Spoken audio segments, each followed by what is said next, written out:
Hello दोस्तों, आप देख रहे हैं अपना YouTube channel C N X 200। ये चैनल मैंने स्टार्ट किया था 1 नवंबर को, दिवाली के दिन। इसका ऑब्जेक्टिव है वेल्थ क्रिएशन, और ये वेल्थ क्रिएशन तब होगी जब हमारा सी ए जी आर होगा 20% प्लस। वीक 14 हम कंप्लीट कर रहे हैं 1 फरवरी 2025 को। इस दिन बजट डे भी था, सैटरडे को मार्केट खुली थी और वीक कंप्लीट हुआ 1 फरवरी को 14th वाला। अब देखते हैं इसका क्या हमारे पोर्टफोलियो पे इम्पैक्ट आया है। सेबी का डिस्क्लेमर, इसे आप ज़रूर पढ़ें, आपके बेनिफिट के लिए है। सी एन एक्स 200 जो कि निफ्टी 200 के इक्विवेलेंट ही है। सी एन एक्स 200 में 200 कंपनीज होती हैं जो कि एन एस सी पर लिस्टेड हैं। 200 कंपनीज में 100 लार्ज कैप कंपनीज होती हैं और 100 मिड कैप कंपनीज होती हैं। अब क्योंकि 200 कंपनीज में इन्वेस्ट करना प्रैक्टिकल डिसीजन नहीं होता, तो इसलिए हम 33 स्टॉक्स एक अपनी रिसर्च और स्टडी के बेस पे हम 33 स्टॉक्स को पिक करते हैं कि आउट ऑफ दीज 200 33 कंपनियां वो कौन सी होंगी जिनमें हम पैसा लगाएंगे। और क्योंकि 33 कंपनियों में हम पैसा लगाएंगे तो हर कम स्टॉक को हम इक्वल वेटेज पॉलिसी फॉलो करते हैं, तो हर स्टॉक को मिलेगा 3% एलोकेशन। तो 3% एलोकेशन करके हम अपना 99% पैसा अप इन्वेस्ट कर पाएंगे, राइट। चेंज क्या है इस वीक में? 2 स्टॉक को हम सेल करेंगे और 2 स्टॉक को हम बाय करेंगे। कौन से हैं वो 2 स्टॉक? मदरसन और वोल्टास को हम सेल कर देंगे। मदरसन और वोल्टास को हमने 1 नवंबर को बाय किया था, अभी 1 फरवरी को हम सेल कर देंगे आफ्टर 3 मंथ्स। और इसमें हमें जो लॉस हुआ है 6,400 और 5,700। परसेंटेज टर्म में बात करें तो 21.7 और 19.4% का लॉस हुआ है। और क्योंकि हम हमेशा 33 स्टॉक फॉलो करते हैं हमारे पोर्टफोलियो में, तो इनको रिप्लेस करने के लिए हम बाय कर लेंगे मुथूट फाइनेंस एंड कोरोमंडल। तो ये 2 स्टॉक हम बाय कर लेंगे। तो ये हमारा बाय एंड सेल कंप्लीट हो गया। अब देखते हैं हमारा क्या रियलाइज्ड और अनरियलाइज्ड लॉस हुआ है सीन एक्स 200 में। हमने 1 नवंबर को स्टार्ट किया था, उसके बाद क्या पोजीशन है हमारी। तो रियलाइज लॉस की जो फिगर्स हैं वो इस हफ्ते हो चुके हैं 38.8, यानी कि 39,000 अप्रोक्स, जो कि पिछले हफ्ते तक था 24,600, यानी कि इस वीक हमें लॉस हुआ है मार्केट में रियलाइज्ड। अनरियलाइज लॉस जो पिछले हफ्ते तक 63,000 था, 62.9, अब वो हो गया 63.5। तो बेसिकली अनरियलाइज सेम ही है, और जो अनरियलाइज का पोर्शन जो कुछ था वो रियलाइज में चला गया, इसलिए रियलाइज बढ़ गया आपका। टोटलिटी में बात करें, नेट लॉस लास्ट वीक तक हम थे 89, यानी कि 90,000। इस हफ्ते हम हो चुके हैं 1,02,000, यानी कि 90,000 से 1,02,000, 12,000 के अप्रोक्स इंक्रीज है इसमें। अब इस परफॉर्मेंस को अगर हम ट्रैक करें, अगर यही पैसा हमने लगाया होता सी एन एक्स 200 में ना लगा के, अगर हमने कंट्री बेंचमार्क जो कि निफ्टी 50 है उसमें लगाया होता, जो कि 24,304 था 1 नवंबर को, और अभी उसने क्लोजिंग दी है 23,482, यानी कि निफ्टी 50 गिरा है 3.4%, जबकि हम गिरे हैं 10.2%। ये हमारा पोर्टफोलियो है, right. Portfolio started with 10 lakh, अभी जो पोर्टफोलियो की पोजीशन है वो है 8,97,000, यानी कि जो है 10% का फॉल आया है। तो निफ्टी गिरा है 3.4, हम गिरे हैं 10.2, यानी कि हमने अंडर परफॉर्म किया है, यानी कि 6.9 से हमने अंडर परफॉर्म किया, यानी कि निफ्टी 50 ने अच्छा परफॉर्म किया है, क्योंकि निफ्टी 50 कंट्री बेंचमार्क है और लार्ज कैप बेस्ड है। लार्ज कैप भी नहीं, हम इसको अल्ट्रा लार्ज कहेंगे, क्योंकि इसके अंदर टॉप 50 कंपनीज आती है। हम सी एन एक्स 200 यानी कि टॉप 200 में डील करते हैं, तो हम थोड़ा हाई बीटा में ट्रेड करते हैं। हाई बीटा में ट्रेड करते हैं तो आउट परफॉर्म और अंडर परफॉर्म ही हम दोनों ज़्यादा करेंगे। सेम अगर हम इसको कंपेयर करें निफ्टी 200 से, जो कि सी एन एक्स 200 के इक्वलेंट है, तो इसमें जो परसेंटेज फॉल आया वो 4.6 आया। देखा जाए तो ज़्यादा चेंज डिफरेंस नहीं है निफ्टी से, क्योंकि ये भी एक निफ्टी 200 का ही बेंचमार्क है, मतलब वो 50 स्टॉक का है, ये 200 स्टॉक का है। तो इसको भी हमने अंडर परफॉर्म किया 5.6% से। अगेन वही सेम रीज़न है, क्योंकि हम हाई बीटा में ट्रेड कर रहे हैं और हमारी इक्वल वेट पॉलिसी है, जबकि निफ्टी 200 में इक्वल वेट पॉलिसी नहीं होती है। तो इसलिए, बट इसमें कोई टेंशन लेने वाली बात नहीं है, सिर्फ 5% है, कोई बड़ी अमाउंट नहीं है। ये जब हम मार्केट रिवर्स करना स्टार्ट करेंगे तो हम इसमें पॉजिटिव साइड पे भी जल्दी पार्टिसिपेट करेंगे। रियलाइज लॉस किस स्टॉक में हमें कितना रियलाइज लॉस हुआ है सी एन एक्स 200 में? सी एन एक्स 200 में अब तक हम 13 स्टॉक है जो बेच चुके हैं। ये सेल वाले हैं जो हमने अभी करंट वीक में बेचे हैं, बाकी सोल्ड वाले हम पहले बेच चुके हैं। हर कंपनी का नाम है, किस कंपनी में कितना लॉस किया है। एक या दो में ही प्रॉफिट है, बाकी सभी में लॉस ही है। एक में ही आई थिंक ये एक ही है जिसमें प्रॉफिट है, बाकी सब में हमने लॉस किया है। तो इसके बाद परसेंटेज टर्म में कितना कितना लॉस किया, तो जो हमने रिलायंस लॉस था हमारा 38,800, उसको आप देख सकते हैं कंपनी वाइज स्टॉक वाइज किसमें कितना है, और 1125 हम कैश में कैरी कर रहे हैं। तो टोटल पोर्टफोलियो की वैल्यू है 8.97। स्टार्ट किया था 10 लाख, यानी कि टोटल पोर्टफोलियो डाउन हो चुका है 10.2%।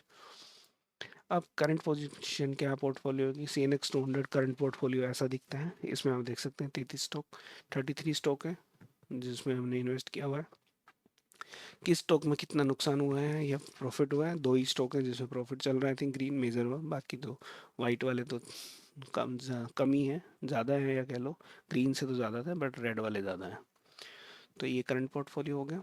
अब सिमिलर पैटर्न में हम चेक करते हैं CNX 500 को, जो कि ऑलमोस्ट इक्वलेंट टू निफ्टी 500 है। यहाँ पर 500 कंपनियाँ टॉप 500 कंपनीज मिल के बनाती है CNX 500।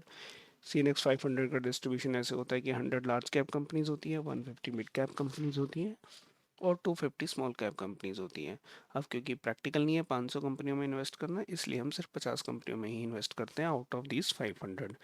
क्योंकि 50 में इन्वेस्ट करना है, इसलिए हम हर कंपनी में 2% इन्वेस्ट करेंगे, क्योंकि हमारी इक्वल वेट पॉलिसी होती है सभी स्टॉक्स में। तो 50 × 2 100% हमारा पैसा डिप्लॉय हो जाएगा। उसके बाद चेंज क्या कर रहे हैं, इस वीक में 3 स्टॉक को हम सेल करेंगे, और क्योंकि 50 हमें कैरी करने हैं, 3 अगर सेल किए हैं तो 3 हमें बाय भी करने होंगे। कौन से हैं वो स्टॉक, वो ये हैं नेटवेब, वोल्टास और न्यू जनरेशन। तो ये हम तीनों सेल कर देंगे। 7,000, 5,000, 4,000 का हमें नुकसान हुआ। परसेंटेज टर्म में देखेंगे काफ़ी बड़ा अमाउंट है, 37%, 26%, 21%। कौन से हैं वो जो 3 बाय करेंगे, जेंसा, ट्राइवेंट टर्बाइन एंड सुवेन फार्मा। तो इन 3 को हम बाय कर लेंगे। रियलाइज्ड एंड अनरियलाइज्ड की क्या पोजीशन है CNX 500 में, लास्ट वीक तक जो रियलाइज लॉस था वो था 60,000। इस वीक हमने 3 स्टॉक बेचे हैं जिनमें की लॉस रियलाइज हुआ है, तो उससे अमाउंट इंक्रीज होकर हो गया 77,000। अनरियलाइज लॉस जो कि 82,000 था लास्ट वीक तक, अब वो 73,000 हो गया, डिक्रीज हो गया। डिक्रीज इसलिए हो गया क्योंकि अमाउंट ऊपर शिफ्ट हो गया, यहाँ से निकल गया अमाउंट, यहाँ चला गया। नेट लॉस लास्ट वीक तक हमें लॉस था 1,42,000, जो कि अब इंक्रीज होकर हो गया 1,50,000, यानी कि 8,000 के करीब नुकसान बढ़ गया है इस वीक में। इसको भी अगर हम कंपेयर करें निफ्टी 50 से, तो निफ्टी 50 टूटा है 3.4%, जबकि हम टूटे हैं 15%, यानी कि हमने अंडर परफॉर्म किया है, बेकार काम किया है 11.7% से।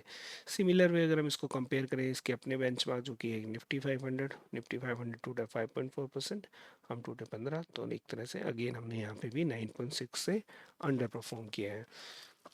अगेन सेम स्टोरी की हाई बीटा स्टॉक्स हैं, एंड कोई डरने वाली बात नहीं है, ये सब जब मार्केट टर्न करेगी तो उतनी ही तेज़ी से फास्ट रिकवर भी करेंगे। रियलाइज लॉस स्टॉक वाइज किस स्टॉक में कितना लॉस हुआ है, अब तक हम 33 स्टॉक्स हम बेच चुके हैं, और हर स्टॉक में कितना लॉस हुआ है वो आप इस वीक कॉलम में देख सकते हैं। टोटल लॉस हुआ 77,254, जो कि रियलाइज्ड है। ठीक है, परसेंटेज टर्म में भी आप यहाँ देख सकते हैं। तो ये हो गया आपका स्टॉक वाइज किस स्टॉक में कितना लॉस हुआ है। अब CNX 500 कैसा दिखता है, CNX 500 का करंट पोर्टफोलियो ये है जिसमें कि आपके 50 स्टॉक हैं। 50 स्टॉक हैं, किस किस स्टॉक में क्या प्रॉफिट या लॉस आप देख सकते हैं। आई थिंक 3 ही स्टॉक हैं जो कि ग्रीन में है, बाकी रेड या वाइट है। White basically no significant movement and red loss है बेसिकली।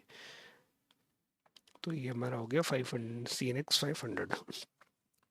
अब बात करते हैं टॉप 10 गेनर की और लूज़र की। तो गेनर में क्योंकि मार्केट डाउन ट्रेंड में, गेनर में कुछ है नहीं, बट फिर भी दो स्टॉक हैं जो कि जिनको गेम गेनर कह सकते हैं, BSE एंड मैस्डॉक। बाकी सभी डाउन साइड में ही है, कोई खास गेन नहीं है, और लूज़र तो हमारे यहाँ भरे पड़े हैं। तो CNX 200 की टेबल ये थी। सिमिलर पैटर्न पे CNX 500 में एक स्टॉक एक्स्ट्रा गेनर में, यानी कि 3 स्टॉक हैं, 33, 21, 19, ये थोड़े रियल गेनर हम इनको कह सकते हैं। बाकी तो स्मॉल है, कोई बड़ा गेन है नहीं, लेकिन लॉस में काफ़ी हैवी अमाउंट्स हैं, 22% से लेके 45% तक है।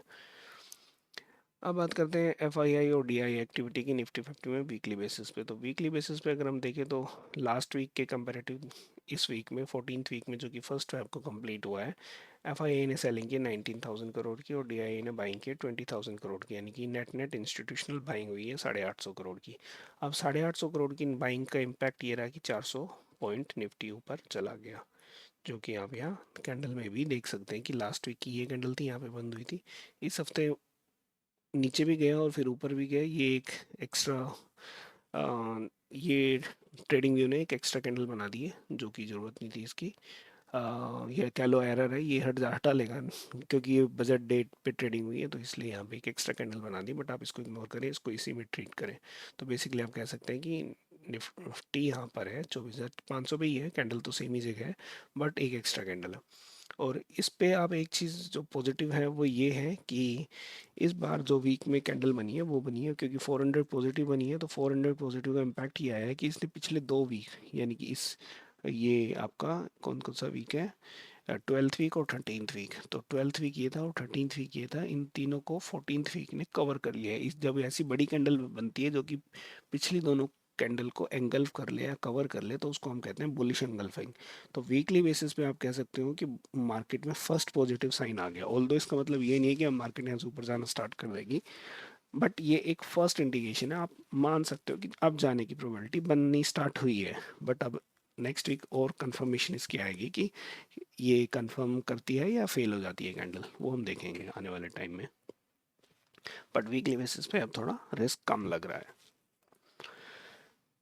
निफ्टी 50 वीकली बेसिस पे लॉन्ग टर्म का चार्ट देखें अगर हम 2023 से, यानी कि पिछले 2 साल का, तो ये भी आप देख सकते हो कि अभी तक हम अप ट्रेंड में थे, फिर हमने यहाँ से सितंबर के बाद डाउन ट्रेंड में आना स्टार्ट हुए, और डाउन ट्रेंड के आने के बाद अब पहली बार इसने पिछले 2 वीक के हाई को ब्रेक किया, ये दो वीक थे, इनके हाई को ब्रेक कर दिया है इसने और उसके ऊपर क्लोजिंग भी दे दिया। तो अब यहाँ पे एक चांसेस बनता है कि यहाँ से थोड़ा और बाउंस आएगा, अब आएगा वो देखते हैं कैसे आता है कि नहीं आता, बट पॉसिबिलिटी थोड़ी चांसेस लग रहे हैं।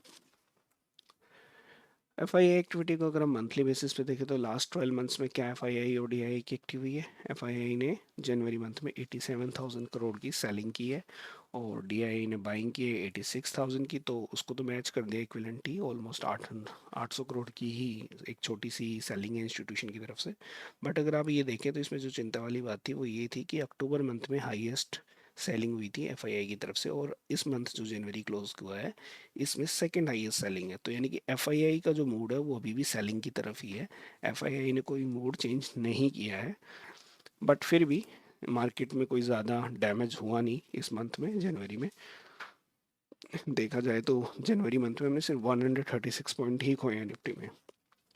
उसका शायद रीज़न ये भी हो सकता है कि एक तो डीआईआई ने बाइंग कर ली पूरी, ज़्यादा रिटेल मार्केट रिटेलर को शेयर्स खरीदने नहीं पड़े। सेकंड, एक दो अभी न्यूज़ भी आई थी कि जो आरबीआई है वो 1.5 लाख करोड़ की लिक्विडिटी मार्केट में रिलीज़ करेगा, तो उसकी भी थोड़ी उम्मीद की वजह से मार्केट ऊपर थोड़ा, या कह लो कि मार्केट कम गिरी है। अच्छी सेकंड हाईएस्ट सेलिंग है लेकिन फॉल उतना बड़ा नहीं है। तो मंथली बेसिस पे आप कह सकते हो कि ये अगेन एक्स्ट्रा कैंडल, एक्स्ट्रा तो नहीं, ये फरवरी की कैंडल है एक दिन की, तो इसको इग्नोर करें। तो जनवरी की कैंडल में काफ़ी वोलेटाइल रही, लेकिन क्लोजिंग टू क्लोजिंग कोई ज़्यादा लॉस नहीं हुआ, क्लोजिंग टू क्लोजिंग सिर्फ 136 पॉइंट, जो कि कोई बड़ी चीज़ नहीं है। तो अभी let's see, wait and watch की सिचुएशन है मंथली बेसिस पे, क्योंकि पॉजिटिव कैंडल कोई नहीं बनी है मंथली में, जस्ट वेट एंड वॉच, क्योंकि एक डोजी कैंडल है, ये ऊपर भी जा सकती है, नीचे कंटिन्यूशन ऑफ ट्रेंड भी हो सकता है, और एक रिवर्सल भी हो सकता है, anything can be happen basically. तो let's move to the annual.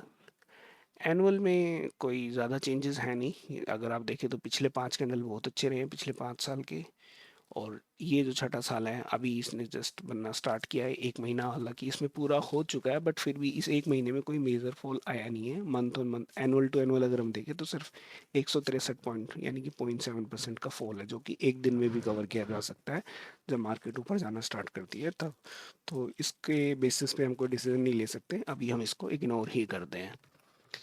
Thank you for watching the channel.